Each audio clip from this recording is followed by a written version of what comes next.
नमस्कार मित्रों, आज हम बात करते हैं सीटेट को लेकर के, जिसमें सीडीपी को लेकर के जो प्रश्न पूछे जाने हैं आपको परीक्षा में, आने वाली परीक्षा में आपको काफ़ी हद तक इनसे मदद मिलेगी, इस तरह का विश्वास मुझे है। और उसी के मद्देनज़र जो है कुछ प्रश्न आप लोगों के लिए एक एक करके हम बात करते हैं।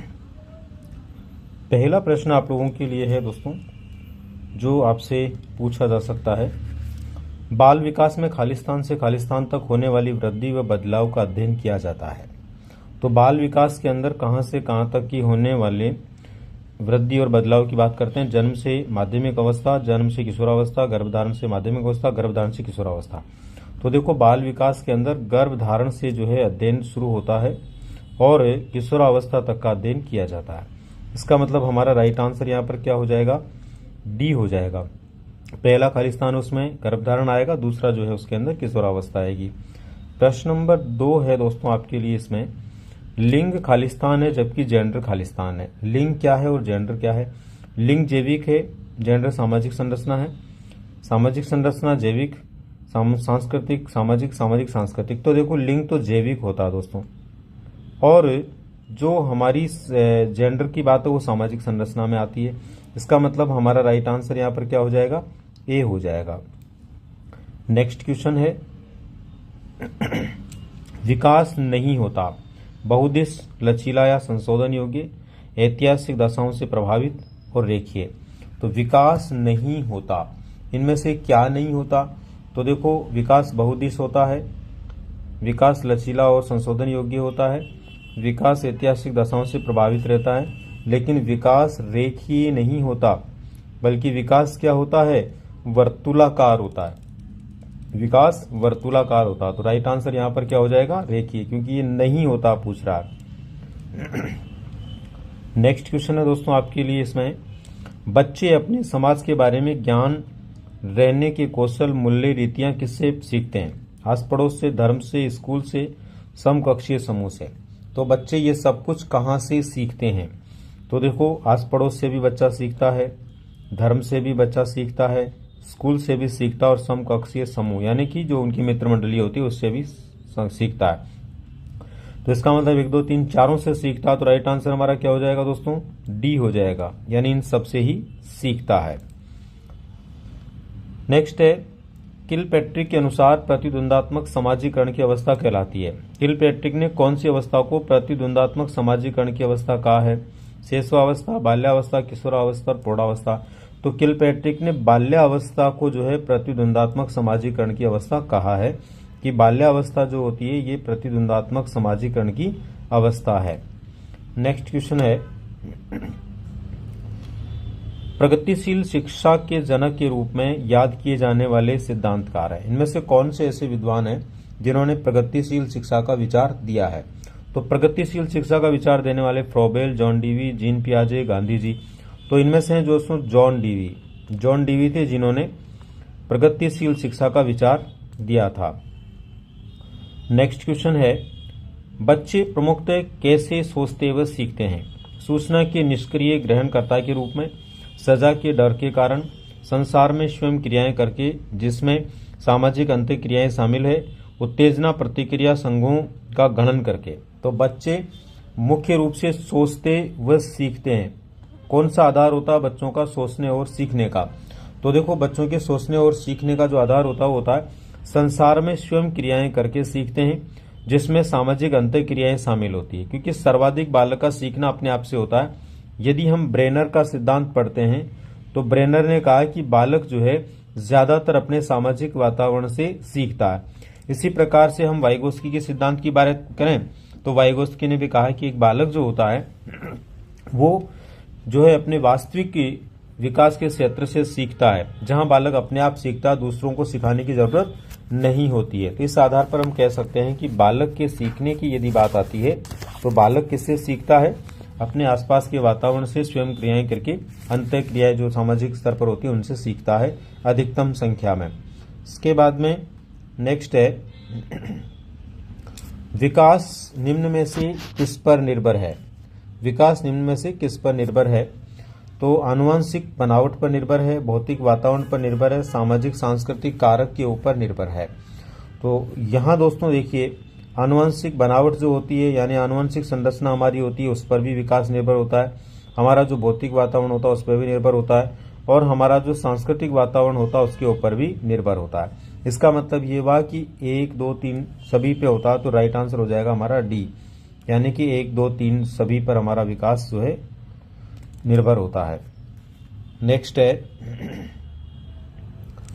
जीन पियाजे द्वारा प्रतिपादित संज्ञानात्मक विकास की अवस्थाओं एवं उनकी विशेषताओं का मिलान कीजिए। कौन सी अवस्था जो है जीन पियाजे की है, उसकी कौन सी विशेषता है? तो यहाँ पर देखिए, पहले नंबर पर ए संवेदी परक अवस्था, तो ये गामक क्रियाओं से संबंधित होती है, तो इसमें हो जाएगा थर्ड। इसके बाद में जो है पूर्व संक्रियात्मक अवस्था, तो ये होती है पूर्व संक्रियात्मक अवस्था में जीववाद पाया जाता है, तो इसमें हो जाएगा एक। मूर्त संक्रियात्मक अवस्था, मूर्त संक्रियात्मक अवस्था में संरक्षण और संबंध वर्गीकरण करना सीख जाता है। औपचारिक संक्रियात्मक अवस्था में परिकल्पनात्मक चिंतन, इसका मतलब ये हो गया कि इसमें हो जाएगा पहले में 3, दूसरे में 1, तीसरे में 4 और चौथे में 2, तो इसमें राइट आंसर हो जाएगा दोस्तों सी विकल्प के अंदर जैसे दिए हुए हैं उसके अनुसार हम इसका मिलान करेंगे तो ये सही मिलान है। नेक्स्ट है, रचनावादी संरचना में बच्चे को किस रूप में देखा जाता है? रचनावादी संरचना में बच्चे को किस रूप में देखा जाता है? ब्लैंक स्लेट, जिसका जीवन पूरी तरह से उनके अनुभवों पर आकार लेता है, अनुभवों से आकार लेता है। एक समस्या समाधान करता और एक वैज्ञानिक अन्वेषक के रूप में। एक सामाजिक प्राणी को निष्क्रिय अभिग्राही के रूप में। एक जैविक प्राणी को उच्च श्रेणी की नैतिकता के साथ जन्मा। तो इसमें हो जाएगा दोस्तों बी इसमें राइट हो जाएगा। यहाँ पर हम एक समस्या समाधानकर्ता के रूप में जो है या एक वैज्ञानिक अन्वेषक के रूप में बालक को देखते हैं, जिसमें रचनावादी संरचना यानी बालक अपना निर्माता खुद बनता है। इसके बाद में एक किशोर विचार करता है, यदि हिंज अपनी पत्नी को बचाने के लिए सब कुछ नहीं करता है तो वह किसी मूल्य को जीवन से अधिक मूल्य देता है। ये प्रतिक्रिया नैतिक विकास के किस स्तर को दर्शाती है? सामाजिक व्यवस्था अनुरक्षण अभिमुखता, सामाजिक अनुबंध अभिमुखता, अच्छी लड़की लड़का लड़की अभिमुखता, सार्वभौमिक नैतिक सिद्धांत अभिमुखता। तो सार्वभौमिक जो है नैतिक उन्मुखता को दर्शाती है, तो राइट आंसर हो जाएगा इसमें डी।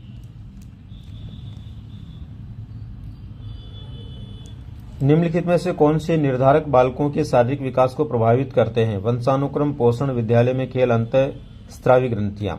तो इनमें से क्या है जो सर्वाधिक प्रभावित करते हैं? तो यहाँ पर देखो, वंशानुक्रम भी प्रभावित करता है शारीरिक विकास को, पोषण भी करता है, खेल भी करता है, अंतःस्रावी ग्रंथियां भी करती है, इसका मतलब सभी करते हैं। तो राइट आंसर हो जाएगा हमारा सी, यानी ये सभी प्रभावित करते हैं। नेक्स्ट है, जीन पियाजे ने के संज्ञानात्मक विकास की किस अवस्था के अंतर्गत एक बच्चा बड़े गिलास में जूस पीने की जिद कर सकता है?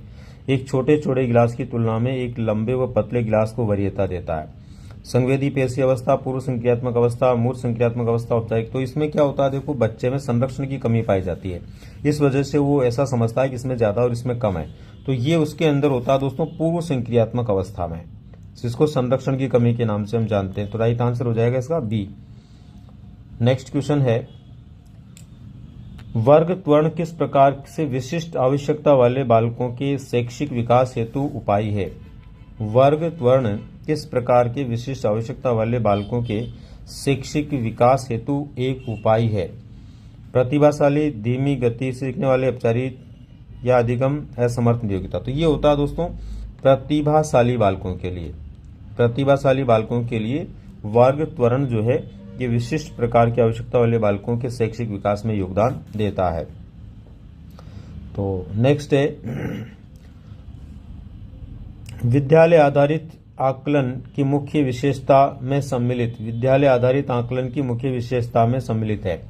तो विद्यालय आधारित आकलन में सम्मिलित है शिक्षण, अधिगम और आकलन को एकीकृत करना, बाल केंद्रित और गतिविधि आधारित शिक्षण सत्र, शिक्षण शास्त्र, आकलन के दायरे को स्व आकलन, साथियों द्वारा आकलन के अलावा शिक्षक द्वारा आकलन, ये सभी होंगे दोस्तों। शिक्षण अधिगम भी होगा, बाल केंद्रित गतिविधियां, और ये भी होगा। तो कुल मिला के इसका राइट आंसर हो जाएगा हमारा डी, यानी ये सभी इसके अंदर होंगे। तो राइट हो जाएगा डी। नेक्स्ट क्वेश्चन है, प्रतिभाशाली विद्यार्थियों की आवश्यकताओं को पूरा करने के लिए निम्नलिखित में से कौन सी एक प्रभावी रणनीति है? प्रतिभाशाली विद्यार्थियों की आवश्यकताओं को पूरा करने के लिए निम्नलिखित में से कौन सी एक प्रभावी रणनीति है? उनसे बहुत ही सरल और आसान प्रश्न पूछे जाएं, उन्हें चुनौतीपूर्ण कक्षा उच्च क्रम के कार्य सौंपे जाएं, जानकारी को समझने के लिए अतिरिक्त समय दें, उनकी सफलता कम उम्मीद रखें। तो इसमें बी हो जाएगा दोस्तों, बी। उन्हें चुनौतीपूर्ण और उच्च क्रम में कार्य सौंपें। तो इससे क्या होगा, चुनौतीपूर्ण कार्य करने की इच्छा रहती है हमेशा प्रतिभाशाली बालकों को। इसके बाद में बालक अपने व्यवहार की सामाजिक स्वीकृति, सोशल स्तर के ऊपर वो एक्सेप्ट करता है उनको। तो एक्सेप्टनेस जिस अवस्था में पाई जाती है या चाहत रखता है वो क्या, मतलब सामाजिक स्वीकृति या सामाजिक प्रकार से उनके कार्यों का अनुमोदन। तो किशोरावस्था, बाल्यावस्था, शैशवावस्था, प्रौढ़ावस्था। तो ये होता है दोस्तों सामान्य रूप से उस समय जब बालक बालिकाएं लगभग 12 वर्ष के आसपास होते हैं। तो किशोरावस्था का जो दौर होता है ना, एक तरह से उस समय ये सामाजिक अनुमोदन चाहते हैं। प्रारंभिक किशोरावस्था इसको हम कह सकते हैं, प्रारंभिक किशोरावस्था का दौर इसमें हो सकता है, उत्तर बाल्यावस्था का दौर इसमें हो सकता है। लेकिन इसमें क्या है कि दोनों दिए हुए विकल्प में तो हमें ध्यान रखना है ये प्रारंभिक किशोरावस्था। किशोरावस्था में भी कौन सा काल इसका, प्रारंभिक काल।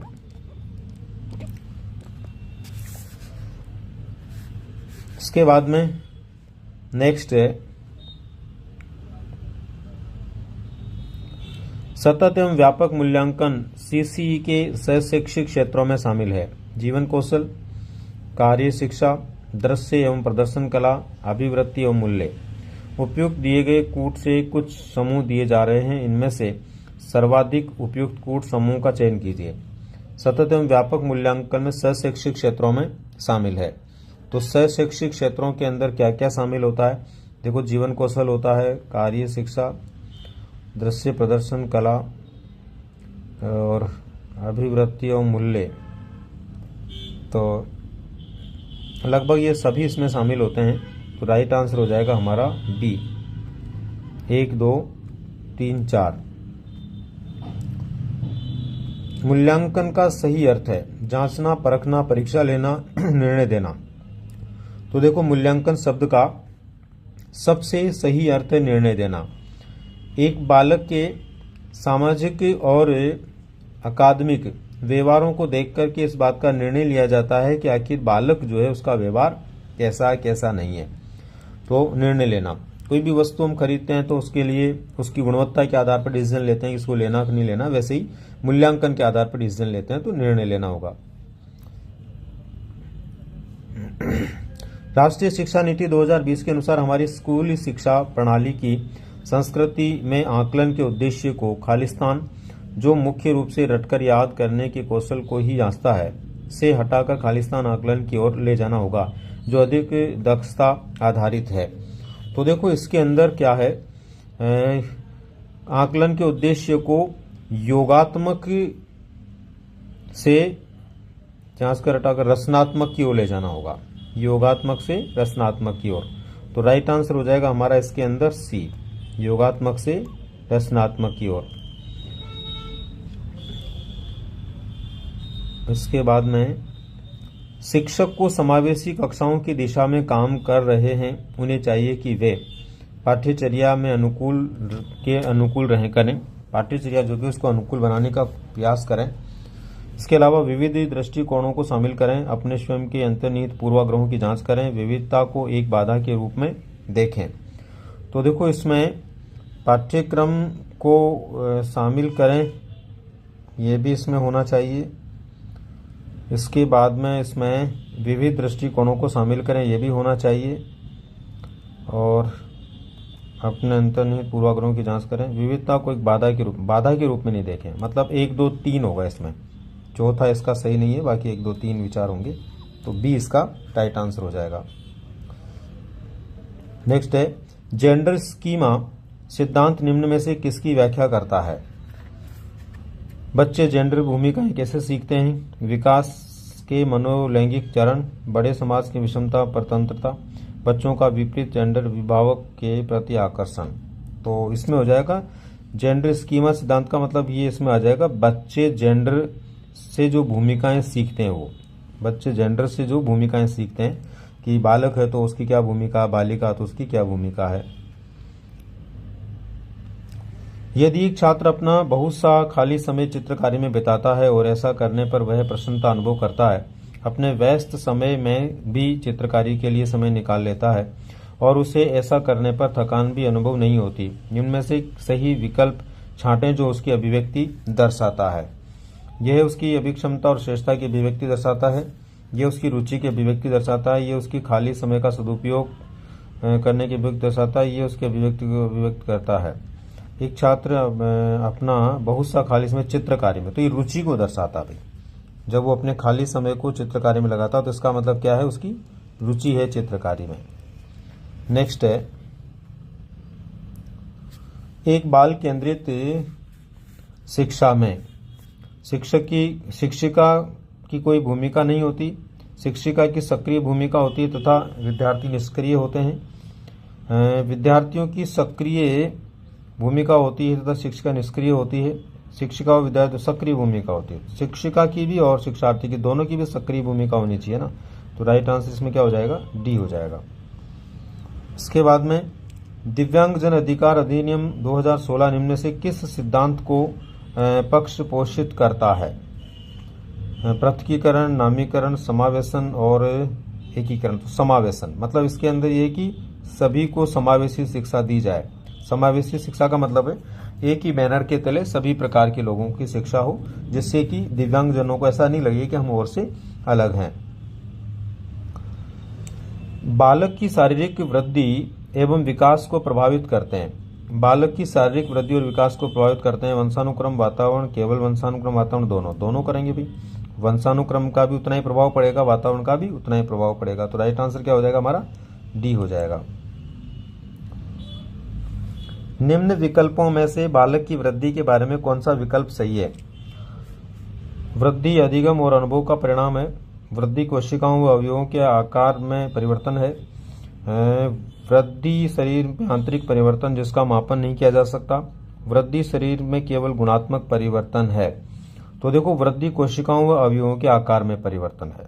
वृद्धि जैसे जैसे होती है ना, वैसे वैसे कोशिकाएं गुणात्मक रूप से बढ़ती है और शरीर के जो अवयव अंग है उनमें भी परिवर्तन आता है। तो इसका मतलब राइट आंसर क्या हो जाएगा, इसमें बी हो जाएगा। नेक्स्ट, ब्रिजेस की संवेग विकास की स्कीम यानी व्यवस्था जो बताई उन्होंने, उनके अनुसार बालकों में ईर्ष्या सर्वप्रथम निम्नलिखित में से कौन सी आयु में प्रकट होता है? यानी ईर्ष्या रूपी संवेग बालक में कब आता है? 12 माह में, 5 वर्ष में, 3 वर्ष में। तो 3 और 5 वर्ष तो बिल्कुल होगा ही नहीं। इसलिए नहीं होगा कि ब्रिजेस ने तो कहा 2 वर्ष तक सारे संवेग पैदा हो जाते हैं। तो 12 माह में, 18 माह में, तो यहाँ होता 18 माह में। 18 माह के अंदर बालक में ईर्ष्या नामक संवेग जो है वो पैदा हो जाता है और अंतिम संवेग के रूप में 2 वर्ष की आयु जब होती है तब उसमें हर्ष पैदा होता है। ठीक है, तो राइट आंसर इसका हो जाएगा 18 माह। निम्नलिखित में से कौन सा कथन आंतरिक अभिप्रेरणा का उदाहरण है? मैं प्रशंसा पाने के लिए ये कार्य करूंगा, मैं सजा से बचने के लिए ये कार्य करूंगा, मैं ये कार्य इसलिए करूंगा ताकि दूसरे लोगों में मेरी अच्छी छवि बन जाए, मैं ये कार्य करूंगा क्योंकि मुझे इससे आनंद आता, इससे करने में आनंद आता। तो ये आंतरिक कथन की बात कर रहा है ना। तो आंतरिक तो मतलब वही है जब आनंद की अनुभूति होती है उसको आंतरिक रूप से। तो डी इसका राइट आंसर हो जाएगा। नेक्स्ट है, आनुवंशिकता और सामाजिक सांस्कृतिक वातावरण के बीच निरंतर और जटिल क्रिया से कौन सा विकास प्रभावित होता है? आनुवंशिकता और सामाजिक सांस्कृतिक वातावरण में निरंतर जो क्रिया होती है उससे कौन सा विकास प्रभावित होता है? केवल संज्ञानात्मक, केवल सामाजिक, संज्ञानात्मक सामाजिक दोनों, शारीरिक, संज्ञानात्मक और सामाजिक विकास। तो ये तीनों ही होंगे भाई। इससे आनुवंशिकता से और सामाजिक सांस्कृतिक से शारीरिक भी होगा और इसी से जो है संज्ञानात्मक भी होगा और सामाजिक भी होगा। तो डी इसका राइट आंसर हो जाएगा। खालिस्तान प्राथमिक समाजीकरण की संस्था है जबकि खालिस्तान द्वितीयक समाजीकरण का कारक है। तो देखो, परिवार, पड़ोस, परिवार, किताबें, स्कूल, धर्म। तो किताबें, प्राथमिक समाजीकरण में देखो परिवार, पड़ोस, मित्र मंडली ये सब आते हैं, लेकिन किताबें द्वितीयक है यहाँ पर। तो ऐसी स्थिति में प्राथमिक जो है वो परिवार आ गया और द्वितीय किताबें आ गई। इसमें क्या दोनों प्राथमिक दिए हुए हैं, इसके अंदर दोनों ही, एक प्राथमिक दिया हुआ है और एक अप्रत्यक्ष है, तो यहाँ पे राइट होगा परिवार और किताबें। इसके बाद में लेव वाइगोस्की के सिद्धांत के अनुसार बच्चों में सीखने के लिए क्या महत्वपूर्ण है? इनाम, सजा से बचाव, सामाजिक अंतःक्रिया, अनुबंधन। तो देखो इन्होंने सामाजिक अंतःक्रिया को समझाने का प्रयास किया। इनका जो सिद्धांत है वो सिद्धांत है मूल रूप से सामाजिक सांस्कृतिक विकास का सिद्धांत। तो इन्होंने सामाजिक अंतःक्रिया पर सबसे ज्यादा बल दिया है। नेक्स्ट है समावेशी शिक्षा का सिद्धांत निम्न में से किसे बढ़ावा देता है?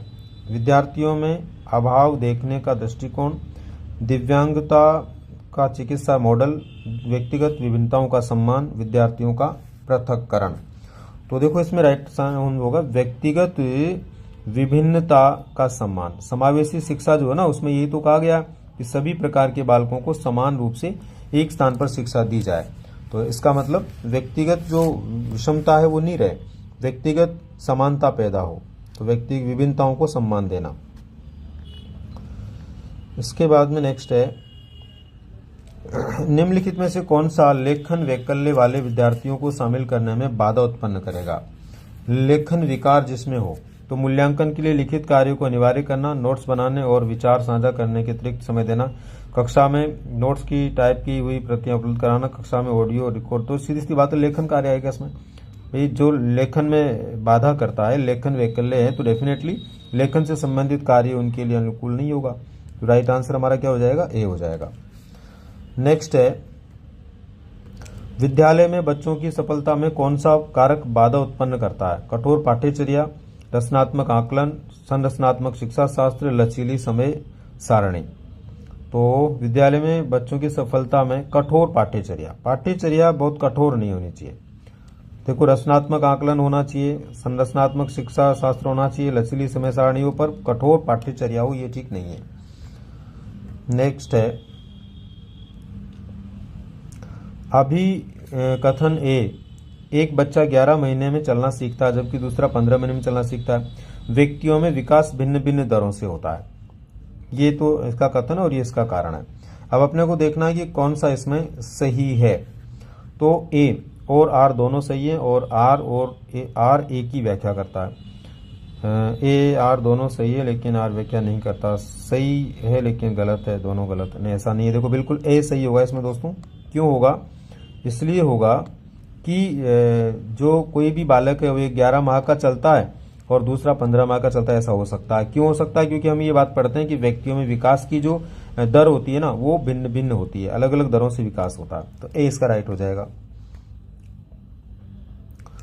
समूह में चर्चा करना और सकारात्मक शिक्षक छात्र संबंध किस कक्ष की विशेषता है? प्रगतिशील शिक्षा कक्षा कक्ष की है या पाठ्य पुस्तक केंद्रित है या व्यवहारवादी या ये? तो ये प्रगतिशील का होगा दोस्तों। प्रगतिशील कक्षा कक्ष के अंदर समूह में चर्चा करके सकारात्मकता बालकों में पैदा की जाती है। नेक्स्ट है बाल केंद्रित कक्षा कक्ष में विद्यार्थी अपने स्वयं के सीखने में ज्यादा भूमिका नहीं रखते, ज्ञान के सक्रिय निर्माता हैं, कोरी पट्टी के रूप में देखे जाते हैं, निष्क्रिय रूप से शिक्षकों का अनुकरण और अनुसरण करते हैं। तो देखो ज्ञान के सक्रिय निर्माता है। बाल केंद्रीय शिक्षा के अंदर ये माना गया है कि बालक खुद ज्ञान का सक्रिय निर्माता होता है, क्रिया करके सीखता है, सक्रिय होकर सीखता है।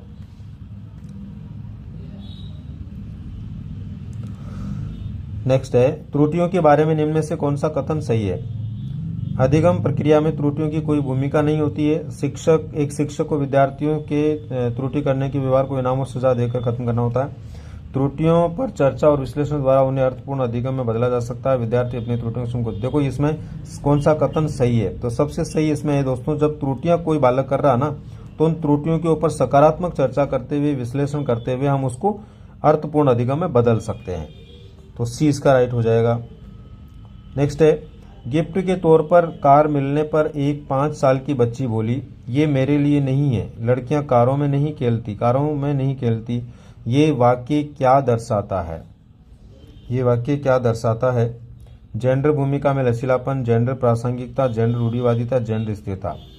तो ये जेंडर रूढ़िवादिता दर्शाती है, मतलब ये दर्शाती है कि बालिका ये सोचती है कि कार बालकों के लिए होती है, कार उनके लिए नहीं होती है, तो जेंडर रूढ़िवादिता। खालिस्तान का अर्थ है बच्चों के अनुभवों, उनके स्वरों और उनकी सक्रिय सहभागिता को प्राथमिकता देना है। अध्यापक केंद्रित शिक्षा शास्त्र, अनौपचारिक शिक्षा शास्त्र, बाल केंद्रित शिक्षा शास्त्र और बाल विकास। तो सीधा सीधा इसमें हो जाएगा बाल केंद्रित शिक्षा शास्त्र। नेक्स्ट है अभिप्रेरणा, मोटिवेशन पर किस कारक का प्रभाव नहीं पड़ता? मोटिवेशन पर किस कारक का प्रभाव नहीं पड़ता है? आवश्यकता, भौतिक संरचना, वातावरण और जनजात। तो भौतिक संरचना पर अभिप्रेरणा का प्रभाव नहीं पड़ता, बाकी जो भी चीजें उनके ऊपर प्रभाव पड़ता है। डिसलेक्सिया संबंधित है मानसिक विकार से, पठन विकार से, व्यवहारगत विकार से और गणितीय विकार से। तो डिसलेक्सिया का जो मतलब होता है वो पठन विकार से होता है, तो राइट आंसर यहां पर क्या हो जाएगा? पठन विकार। नेक्स्ट है अभिरुचि, अभिवृत्ति, उपलब्धि तथा लिंग कौन सी विभिन्नताओं के क्षेत्र हैं? व्यक्ति की आंतरिक विभिन्नताएं, सामाजिक विभिन्नताएं, व्यक्तिक विभिन्नताएं, चारित्रिक विभिन्नताएं। तो रुचि, अभिवृत्ति, उपलब्धि, लिंग ये तो व्यक्तिगत विभिन्नताएं होती है ना, एक व्यक्ति से दूसरे व्यक्ति में पाई जाने वाली भिन्नता। तो राइट आंसर हो जाएगा सी।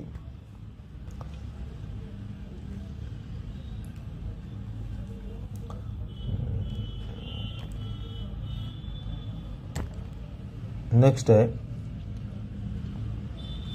सार्थक अधिगम मुख्य रूप से ज्ञान को ज्यों का त्यों उत्पन्न करता है, तब होता है जब विषय वस्तु को गौर संदर्भित किया जाता है, गैर संदर्भित किया जाता है, गौर ने गैर संदर्भित। तब होता है जब सक्रिय रूप से विद्यार्थियों के अधिगम को नियंत्रित करते हैं, में विश्लेषण, समालोचनात्मक सोच तथा समस्या समाधान की प्रक्रियाएं शामिल होती है। तो बिल्कुल ये इसमें डी हो जाएगा।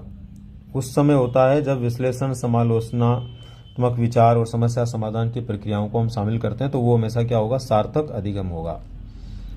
नेक्स्ट है निम्नलिखित में से कौन सी रणनीति एक शिक्षक द्वारा माध्यमिक कक्षाओं में जेंडर रूढ़िवादिता को संबोधित करने के लिए सही नहीं है? कौन सी ऐसी बात है जो जेंडर रूढ़िवादिता को संबोधित करने के लिए सही नहीं है? तो इसमें देखो जेंडर की एक सामाजिक संरचना के रूप में चर्चा करना, ये तो सही है। गैर लिंगवादी व्यवहार को प्रोत्साहित करना, ये भी सही है। पाठ्य पुस्तकों में पुरुषों और महिलाओं के चित्रण को समालोचनात्मक रूप से चर्चा करना, ये भी हो सकता है। लड़कों गणित और लड़कियों को भाषा विषय लेने के लिए प्रोत्साहित, ये बिल्कुल गलत है। ऐसा नहीं है भाई, लड़का लड़की दोनों कोई से भी विषय लेकर के आगे बढ़ सकते हैं, तो इसमें डी गलत है। कोई भी नाराज हो सकता है, ये आसान है, परंतु एक सही व्यक्ति के ऊपर सही मात्रा में, सही समय पर, सही उद्देश्य के लिए तथा सही तरीके से नाराज होना आसान नहीं है। ये संबंधित है शारीरिक विकास से, संज्ञानात्मक विकास, संवेगात्मक विकास से, गामिक विकास। तो संवेगात्मक विकास से होगा, क्योंकि संवेग जो है ना क्रोध होता है, तो क्रोध करना आसान है, लेकिन कब कितनी मात्रा में क्रोध करना चाहिए बहुत मुश्किल है। ये विचार दिया था अरस्तु ने। तो संवेगात्मक बुद्धि को लेकर के जो है ये विचार अपन पढ़ते हैं। तो संवेगात्मक विकास। हस्तशिल्प की शिक्षा दी जानी चाहिए मंदबुद्धि बालकों को, पिछड़े बालकों को, सामान्य बालकों को, प्रखर बुद्धि बालकों को। तो देखो यहाँ पर ये ध्यान रखने वाली बात है कि ये प्रश्न जो है कई बार रिपीट होता रहा परीक्षा में। यहाँ समझने वाली बात है इन दोनों के लिए है, मंदबुद्धि और पिछड़े दोनों के लिए। तो आपको ये ध्यान रखना है कि मंदबुद्धि के लिए भी हो सकता है, पिछड़े के लिए भी। तो यहाँ पर हमारा जो चौथा विकल्प इसमें दिया हुआ ना, इसकी जगह हम एक नया विकल्प यहाँ पर संधारित करते हैं और वो है ए व बी दोनों के लिए। और भविष्य में ऐसा प्रश्न आए तो यही अपने को मानना। तो ये इसका राइट आंसर हो जाएगा, ए व बी दोनों के लिए ही इसका उपयोग किया जाता है। ठीक है, नेक्स्ट, शिक्षकों द्वारा विविध शैक्षणिक रणनीतियों के उपयोग से निम्नलिखित में से किसके समावेशन में मदद मिलेगी? वाक बाधित वाले छात्र, दृष्टिबाधित छात्र, प्रतिभाशाली छात्र, सृजनात्मक छात्र। तो देखो शिक्षकों द्वारा विविध शैक्षणिक रणनीतियों के उपयोग से कौन से छात्रों के समावेशन में मदद मिलेगी? तो सभी प्रकार के जो छात्र होते हैं ना उनको एक स्थान पर शिक्षा दी जाती है, तो इसका मतलब इसमें डी हो जाएगा। सभी को मदद मिलेगी इसमें, है ना। 1 2 3 4 जो भी दिए हुए हैं सबको मदद मिलेगी। एक सृजनात्मक बालक में निम्न में से कौन से गुण मौजूद होते हैं? अपसारी चिंतन, अभिसारी चिंतन, अमूर्त चिंतन, नवीन आमुक उत्पादन की योग्यता। तो देखो इसमें अपसारी चिंतन पाया जाता है सृजनशील में। इसके अलावा इसके अंदर जो है अमूर्त चिंतन पाया जाता है और नवीन उत्पादन की क्षमता। अभिसारी चिंतन नहीं होता, ये प्रतिभाशाली में होता है। तो राइट आंसर इसमें हो जाएगा 1 3 4, पहला, तीसरा और चौथा। तो ये है विकल्प नंबर सी में, तो सी हमारा राइट आंसर हो जाएगा, यानी ये 3 इसमें पाई जाती है। प्रतिभाशाली विद्यार्थियों की आवश्यकताओं को पूरा करने के लिए एक शिक्षक को निम्नलिखित में से किससे बचना चाहिए? स्वतंत्र रूप से सीखने के अवसरों की अनुमति देना, स्वनिर्देशित गतिविधियों के लिए अवसर प्रदान करना, सभी विद्यार्थियों के लिए एक समान लक्ष्य निर्धारित करना, उन्नत पूरक पठन सामग्री का उपयोग करना। तो इसमें हो जाएगा दोस्तों सभी विद्यार्थियों के लिए एक समान जो है लक्ष्य निर्धारित करना। समान लक्ष्य निर्धारित करेंगे ना तभी जो है हम उन बालकों की, प्रतिभाशाली विद्यार्थियों की आवश्यकता को पूरा कर पाएंगे।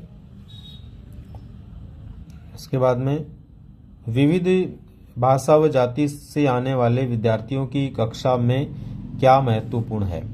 ये समझना कि विभिन्नताएं बच्चों में कमियां हैं तथा उन्हें तुरंत संशोधित करना। ये समझना कि सभी बच्चों में सीखने की क्षमता है तथा ऐसी गतिविधियों की योजना बनाना जो उन्हें अपनी गति से प्रगति करने में मदद कर सके। सभी बच्चों को समान सीखने की शैली अपनाने के लिए प्रोत्साहित करना ताकि एक समान गति से चलें। अर्थपूर्ण सीखने की सुसाधित करने के लिए बच्चों की प्रतिस्पर्धा को प्रोत्साहित करना। तो ये इसमें हो जाएगा दोस्तों बी इसलिए हो जाएगा बी कि बी कह रहा है कि समझना कि सभी बच्चों के सीखने की क्षमता जो है वो पाई जाती है।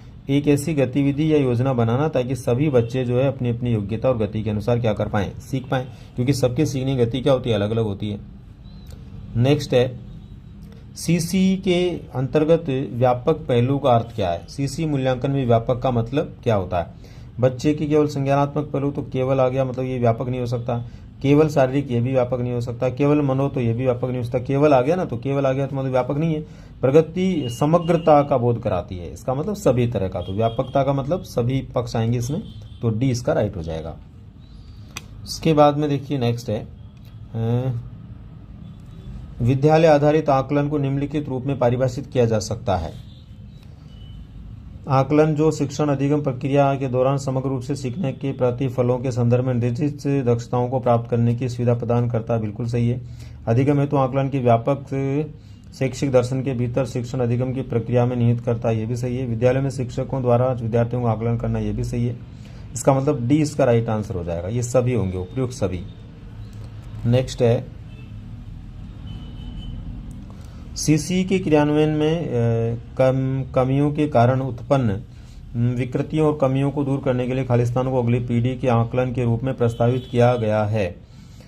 अधिगम का आकलन, अधिगम के रूप में आकलन, विद्यालय आधारित आकलन और उपयुक्त में से विद्यालय आधारित आकलन। सीसी की जो कमियां विकृतियां हैं उनको दूर करने के लिए ये विचार इसमें किया गया है।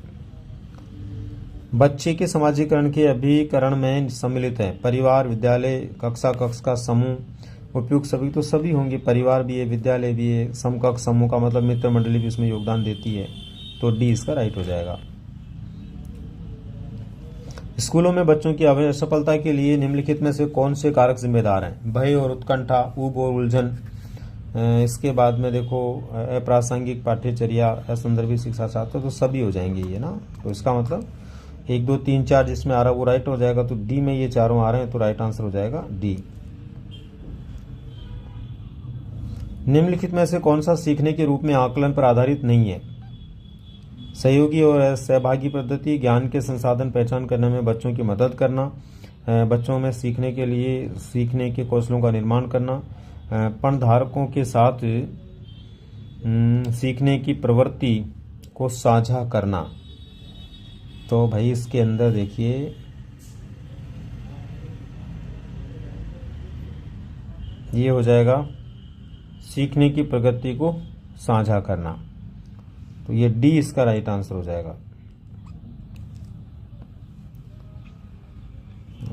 इसके बाद में है खालिस्तान आकलन में मापन की भूमिका सब सीखी हुई कुशलताओं में निष्पादन का एक संपूर्ण अवलोकन देना है। रचनात्मक, निदानात्मक, योगात्मक और अंतरिम। तो योगात्मक आकलन के अंदर मापन की सीखी हुई सभी कुशलताओं का निष्पादन का अवलोकन एक संपूर्ण रूप से करना होता है। मूर्त संक्रियात्मक अवस्था में के बच्चों को पढ़ाते हुए एक शिक्षिका को क्या नहीं करना चाहिए? वर्गीकरण के मौके देना, इसके बाद में ऐसी समस्याएं देना जिनसे अमूर्तता की आवश्यकता हो, क्रमिक करने के कार्य देना, मूर्त संसाधन देना, वर्गीकरण, ये तो सब तो वो मूर्त संक्रियात्मक अवस्था के बच्चे कर लेते हैं, लेकिन अमूर्तता की बात वो नहीं कर पाते, तो ये उनको नहीं करना चाहिए। निम्नलिखित में से कौन सी व्याख्या हार्वर्ड गार्डनर द्वारा प्रतिपादित तार्किक गणितीय बुद्धि का आलेख करती है?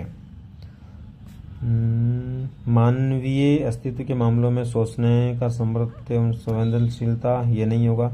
ध्वनि व ताल के प्रति संवेदनशीलता भी नहीं होगा। स्थानों के पैटर्न को पहचानने व उनमें फेरबदल की क्षमता भी नहीं होगा। समस्याओं के तर्कपूर्ण तरीके से और विश्लेषण करके मसलों की वैज्ञानिक विवेचना करना, बिल्कुल ये राइट होगा इसमें डी, क्योंकि तार्किकता की बात जो इन्होंने की है ना वो डी के अंदर आ रही है। इसके बाद में एक व्यक्ति से दूसरे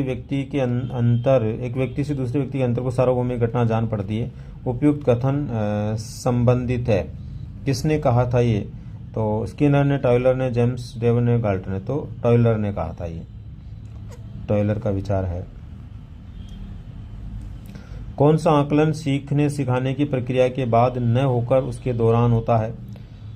सीखने का आकलन, सीखने के रूप में आकलन, सीखने के लिए आकलन, उपयुक्त में इसको सीखने के लिए आकलन, मतलब ऐसा आकलन करते हैं जिससे ये देखा जाता है कि अगर बालक ने नहीं सीखा हो तो उसको सिखाना पड़ेगा, तो वो सीखने के लिए आकलन, मतलब जो नहीं सीखा वो और सिखाना पड़ेगा, उसके लिए आकलन। इसके बाद में अधिगमकर्ताओं की व्यक्तिक विभिन्नताओं को ध्यान में रखने के लिए एक शिक्षिका को क्या करना चाहिए? अधिगमकर्ता की पूर्व अनुभवों की उपेक्षा करनी चाहिए, बिल्कुल उपेक्षा नहीं करनी चाहिए। अधिगमकर्ताओं की पूर्व अनुभवों की शामिल कर संचय करना चाहिए, बिल्कुल ऐसा करना चाहिए। अधिगमकर्ता के आकलन हेतु एक तरीके इस्तेमाल करने चाहिए। अधिगमकर्ताओं के लिए मानकीकृत पाठ्यचर्या लागू करनी चाहिए। देखो इसमें सबसे सटीक उत्तर है बी वाला, उसको हमेशा अधिगमकर्ताओं के पूर्व अनुभवों का उपयोग करते हुए एक नई संरचना बालक में ज्ञान के संचय के रूप में करनी चाहिए। विद्यार्थियों में अधिगम को सुसाध्य करते समय शिक्षक को निम्नलिखित में से किस रणनीति से बचना चाहिए? संकल्पना मानचित्रण, खोजी अधिगम, सहज अनुमान लगाना, निष्क्रिय नकल। तो इसमें हो जाएगा किस प्रकार की रणनीति से बचना चाहिए? तो निष्क्रिय नकल से बचना चाहिए। बालक कोई भी क्रिया करेगा, क्रियाशीलता उसमें रहेगी तो ज़्यादा ठीक है। निष्क्रिय होकर नकल मारने से वो ठीक अधिगम नहीं कर पाएगा। वे बच्चे जो कि अक्सर अपने अभिभावकों को मानकीय जेंडर रेखाओं को पार करते हुए देखते हैं, जैसे कि माता को उपकरण ठीक करते हुए, पिता को बच्चों की देखभाल करते हुए, उनके संदर्भ में कम संभावना है कि वो जेंडर रूढ़ियों का अनुसरण करेंगे, अधिक संभावना है कि पृथक्करण का पालन करेंगे, अधिक संभावना है कि जेंडर वीडियो का पालन करेंगे, कम संभावना है कि जेंडर मानदंडों का विरुद्ध होंगे। बिल्कुल कम संभावना होगी दोस्तों। ऐसे बालकों के लिए थोड़ी सी जेंडर की रूढ़िवादिता ना वो कम हो जाएगी। वो सोचेंगे कि जब मेरे पिता बच्चों को खिला सकते हैं और मेरी माँ उपकरण ठीक कर सकती है, तो इसका मतलब जेंडर की जो रूढ़िवादिता उनमें है वो कम होगी। नेक्स्ट है खालिस्तान का अर्थ व्यक्तियों की विशेषताओं तथा व्यवहार के स्वरूपों में पाया जाने वाला वैशिष्ट्य तथा विचलनशीलता है। वैशिष्ट्य तथा विचलनशीलता, व्यवहारिक भिन्नता, वैचारिक भिन्नता, व्यक्तिगत। तो विचलन का मतलब व्यक्तिगत भिन्नता है, एक व्यक्ति से दूसरे व्यक्ति में पाए जाने वाली भिन्नता, वो विचलन को दर्शाती है। लेव वाइगोस्की के विचार में निजी वाक एक महत्वपूर्ण सामाजिक कार्य करता है, बच्चों में संज्ञानात्मक विकास में बाधा डालता है, बच्चों की अहंकारी सोच बनाता है, कोई संज्ञानात्मक कार्य नहीं करता है।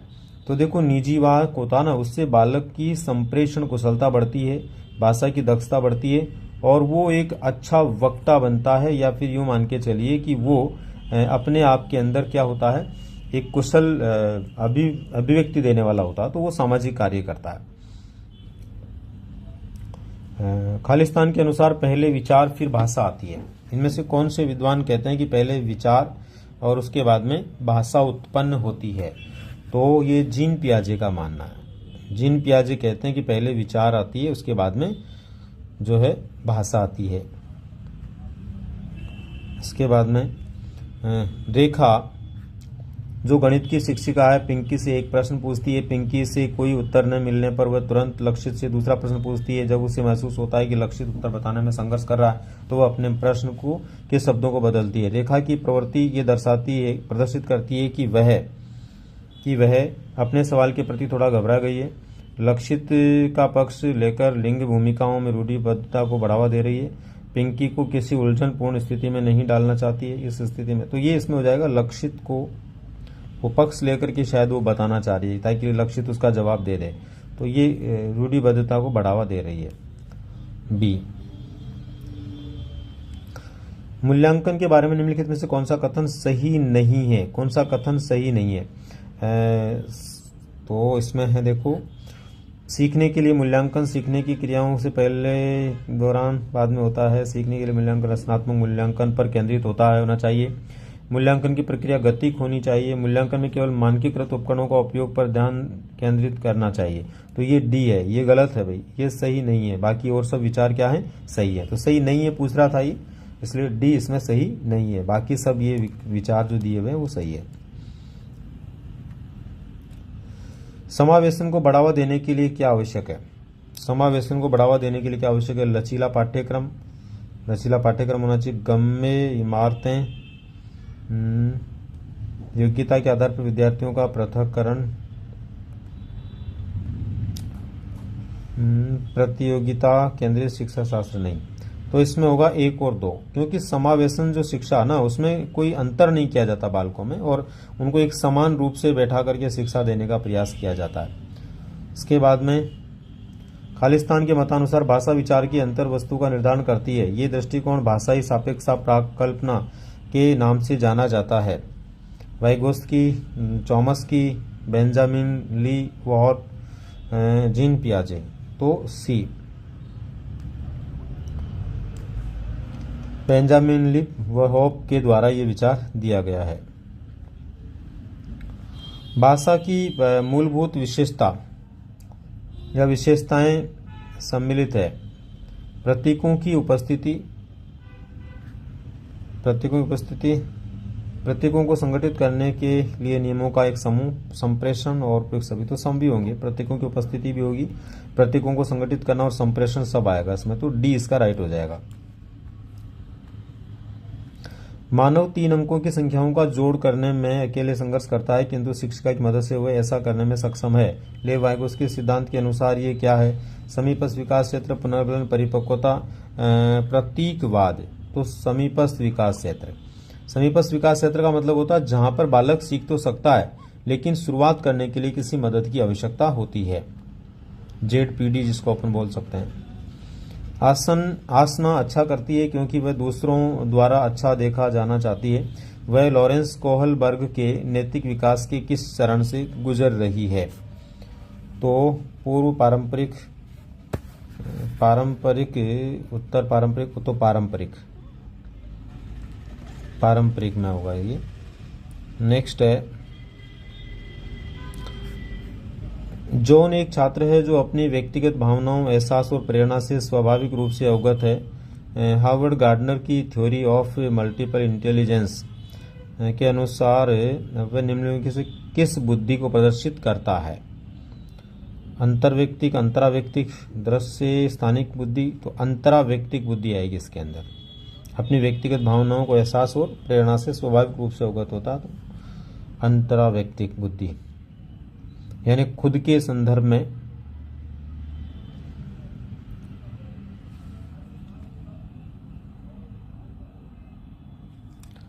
भाषा विकास में सर्वभाषा व्याकरण, यूनिवर्सल ग्रामर के सिद्धांत को किसने पेश किया? पियाजे, वाइगोत्स्की, स्किनर, चॉम्स्की। तो भाषा विकास के में सर्वभाषा व्याकरण जो है ये सिद्धांत किसने दिया? चॉम्स्की ने। इन्होंने जो है LAD का विचार दिया था और इन्होंने कहा था कि प्रत्येक व्यक्ति में एक एलईडी पाई जाती है, लैंग्वेज एक्विजिशन डिवाइस, भाषा अधिग्रहण तंत्र, जिससे वो किसी भी व्याकरण को सीख सकता है। विचार एवं भाषा के संदर्भ में सत्य कथन है। भाषा विचार को निर्धारित करती है, विचार भाषा को निर्धारित करता है। भाषा एवं विचार के उद्गम भिन्न भिन्न है। उपयुक्त सभी, तो ये सभी हो जाएंगे। भाषा विचार को निर्धारित करती है, विचार भाषा को निर्धारित करता है, भाषा और विचार भिन्न भिन्न उद्गम है। उपयुक्त सभी।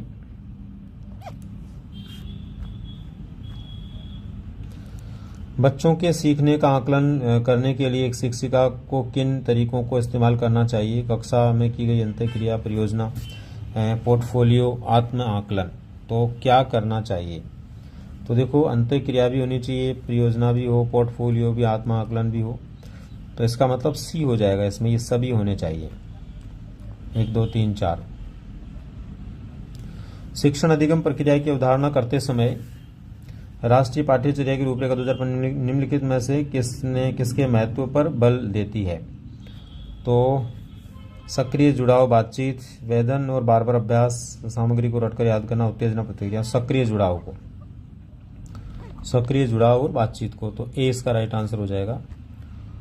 इसके बाद में समाजीकरण की प्रक्रिया में सम्मिलित हैं समाज द्वारा मान्य व्यवहार का विकास करना, समाज द्वारा मान्य व्यवहारों के अनुसार क्रियाएं करना, सामाजिक अभिवृत्तियों का विकास करना। उपयुक्त सभी, तो ये सभी हो जाएगा। मान्य व्यवहार, समाज द्वारा मान्य व्यवहारों की अनुक्रियाएं, सामाजिक अभिवृत्तियों का विकास, तो डी इसका राइट आंसर हो जाएगा।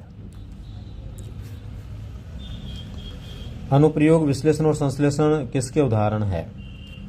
उच्च क्रम चिंतन के, निचले क्रम चिंतन के, घोषणात्मक, और ये हो जाएगा उच्च क्रम चिंतन के। यानी कि जैसे जैसे चिंतन का क्रम बढ़ता वैसे वैसे ये क्रम आगे बढ़ता रहता है। अनुप्रयोग, विश्लेषण, संश्लेषण। इसके बाद में बहुबुद्धि सिद्धांत के अनुसार सभी प्रकार की खनिजों, पेड़ पौधों, वनस्पति आदि को पहचानने वाली बुद्धि क्या होगी? तो प्रकृतिवादी बुद्धि होगी। गणितीय बुद्धि गणित के लिए है, स्थानिक बुद्धि और भाषाई बुद्धि सबका अलग अलग अपना रोल है। तो यहाँ पर प्राकृतिक बुद्धि है, यानी प्रकृतिवादी बुद्धि जो प्रकृति को समझ सकती है। ये सब प्रकृति से जुड़ी हुई चीजें हैं। नेक्स्ट है, जीन पियाजे के संज्ञानात्मक विकास के सिद्धांत में संयोजन और समावेशन किसकी पूरक प्रक्रियाएं हैं? अनुकूलन की, सीखने का निकटस्थ क्षेत्र, संरचनात्मक चित्रण, अग्रिम आयोजना। तो जीन पियाजे के संज्ञानात्मक विकास के सिद्धांत में संयोजन और समावेशन किसकी पूरक प्रक्रियाएं हैं? तो अनुकूलन की।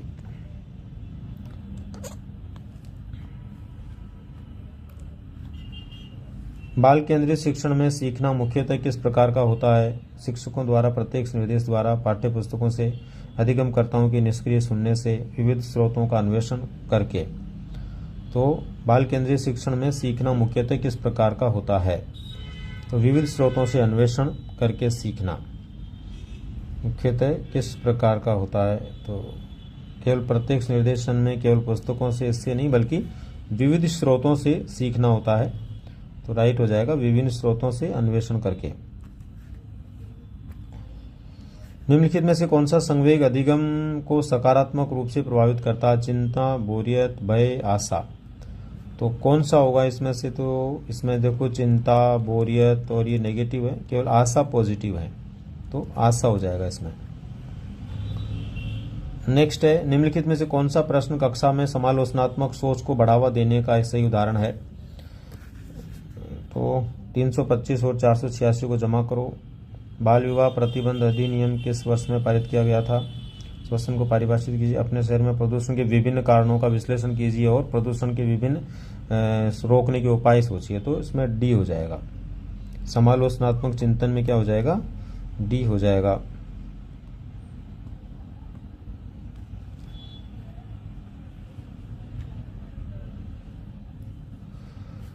जटिल समस्याओं से जूझ रहे अमन के समस्या समाधान कौशल विकसित करने में एक शिक्षक किस प्रकार मदद कर सकता है?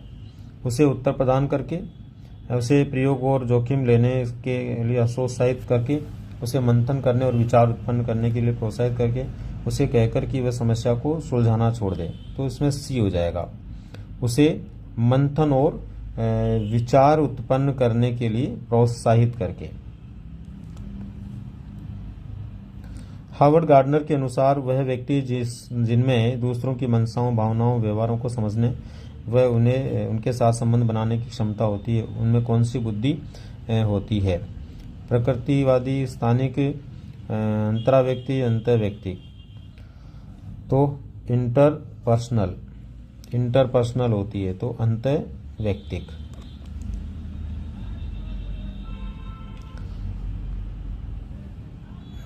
विकास के संदर्भ में सत्य कथनों का चयन कीजिए। विकास गतिशील, क्रमबद्धता, पूर्व कथनीय परिवर्तनों का प्रारूप है जो गर्भधान के प्रारंभ में होता था, जीवन पर्यंत चलता है। विकास में मुख्यतः समृद्धि तथा ह्रास जो वृद्धावस्था में देखा जाता है, दोनों ही तरह से परिवर्तन निहित होते हैं। विकास जैविक, संज्ञानात्मकता, समाज, सांवेगिक प्रक्रियाओं की परस्पर क्रिया से अप्रभावित होता है। तो इसमें क्या हो जाएगा? इसमें हो जाएगा फर्स्ट और सेकेंड।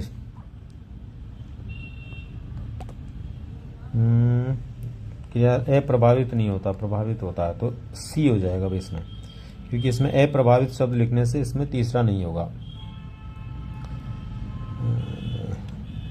निम्नलिखित में से कौन सा स्थूल कौशल के उपयोग का एक उदाहरण है? एक पैर पर संतुलन करना, एक मटर को उंगलियों में दबाना, किताब के पन्ने पलटना, पेंसिल पकड़ना। तो एक पैर पर संतुलन करना, पैर पर संतुलन करने का जो विचार आता है, भाव आता है वो, तो इसमें क्या हो जाएगा भाई? ए हो जाएगा। नेक्स्ट है यूरी ब्रॉनफेन-ब्रेनर का विकास का पारिस्थितिकी परक दृष्टिकोण व्यक्ति के विकास में खालिस्तान कारकों की भूमिका पर अधिक बल देता है। आनुवंशिकी, परिवेशीय, आनुवंशिक वातावरणीय, तो परिवेश पे देते हैं क्योंकि इन्होंने इकोलॉजिकल थ्योरी दी है ना, तो वातावरण या परिस्थिति को लेकर के इन्होंने दी है, तो इकोलॉजिकल थ्योरी होने से परिवेशी हो जाएगा। प्रकृति पोषण विवाद निम्नलिखित में से किससे संबंधित है? प्रकृति पोषण विवाद किससे संबंधित है? देखो, आनुवंशिकी, वातावरण, व्यवहार, वातावरण जीव विज्ञान, वातावरण पालन पोषण। एक्चुअल में क्या है कि कुछ विद्वानों में ये मतभेद रहा कि बालक के विकास में वंशक्रम ज़्यादा प्रभावशाली है, कुछ का वरा वातावरण ज़्यादा प्रभावशाली है। तो आनुवंशिकी और वातावरण को लेकर के जो मतभेद हुआ ना विद्वानों में, उसी को बोला जाता है प्रकृति पोषण विवाद। तो राइट आंसर यहाँ पर हो जाएगा आनुवंशिकी और वातावरण। आहार ग्रहण संबंधी विकार है एनोरेक्सिया नर्वोसा, बुलिमिया, इसके बाद में है जो बिंज ईटिंग डिसऑर्डर और उपयुक्त सभी। तो ये सभी भोजन विकार हैं, आहार से संबंधित विकार है, तो राइट आंसर हो जाएगा इसमें डी। हेंज द्विधा निम्नांकित में से किस सिद्धांत से संबंधित है? पियाजे के संज्ञानात्मक विकास से, फ्राइड के मनोलैंगिक से, कोहलबर्ग के नैतिक विकास, बांडुरा तो कोहलबर्ग के नैतिक विकास से। इनकी एक मुख्य कहानी थी जो 10 से 16 वर्ष के बालकों को सुनाते हुए इन्होंने इसके आधार पर नैतिक विकास के सिद्धांत को प्रस्तुत किया था, तो कोहलबर्ग। निम्नलिखित उदाहरण विकास के किस सिद्धांत की व्याख्या करता है? एक बच्ची चलने से पहले खड़ा होना सीखती है और बोलने से पहले बड़बड़ाना। विकास क्रमबद्ध होता है, बिल्कुल। विकास क्रम सिर से पैरों की ओर होता है। विकास व्यवस्थित होता है। विकास केंद्र से हाथ की पैर चलता है। तो ये इसको दर्शाती है, विकास क्रमबद्ध होता है। कुल मिलाकर के विकास कैसे होता है? क्रमबद्ध तरीके से होता है। तो चलने से पहले वो खड़ा होना सीखेगी और बोलने से पहले वो बड़बड़ाना सीखेगी। कौन सा नियम ये स्पष्ट करता है कि मनुष्य के मनुष्य, पशु के पशु और पक्षी के पक्षी पैदा होंगे? प्रत्यागमन, अर्जित गुणों का, गाल्टन का, समान प्रतिमान का। समान प्रतिमान का सिद्धांत कहता है कि जैसे माता पिता होते हैं वैसी ही संरचना वाली संतानें पैदा होती है। तो समान प्रतिमान का सिद्धांत। यदि शिशु के पैर के तलवे पर हल्का स्पर्श किया जाए तो वह पहले पैर की उंगलियों को फैलाता है, फिर उसे आगे की तरफ मोड़ लेता है। इस तरह के प्रतिवर्त को क्या कहा जाता है? मोरो प्रतिवर्त, उत्तरजीविता प्रतिवर्त, रूटिंग प्रतिवर्त, बेबिंस्की प्रतिवर्त। तो बेबिंस्की प्रतिवर्त इसको कहा जाता है, बेबिंस्की प्रतिवर्त।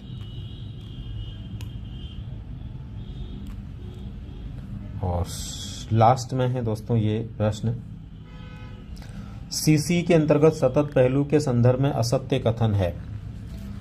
विभिन्न साधनों उपकरणों का उपयोग कर शिक्षण अधिगम को बच्चों को लगातार देखना, उसकी मदद करना, ये तो सत्य है। बार बार औपचारिक टेस्ट लेना, ये गलत है। शिक्षण अधिगम प्रक्रिया में समय पर बच्चों को सीखने की गई कमियों की पहचान के बारे में संकेत देना, ये भी सही है। शिक्षण अधिगम के समय किए गए आकलन तथा बच्चों के सीखने संबंधी इकट्ठी की गई जानकारी, विभिन्न परिशिष्टाएं विद्यार्थियों की क्षमताओं को शिक्षकों की मदद करना, ये भी सही है। तो बी इसका हो जाएगा दोस्तों। बी इसमें जो है सत्य नहीं है, यानी असत्य पूछ रहा है, तो यहाँ पर असत्य का कथन कौन सा हो जाएगा? बी हो जाएगा। ठीक है, तो दोस्तों ये थे हमारे 100 प्रश्न, और उम्मीद करता हूँ कि स्पेशली आप जिस परीक्षा के लिए देने जा रहे हैं उस परीक्षा में आपको निश्चित रूप से इनका एक बहुत बड़ा योगदान मिलेगा। इसी उम्मीद के साथ में आप सभी का बहुत बहुत धन्यवाद।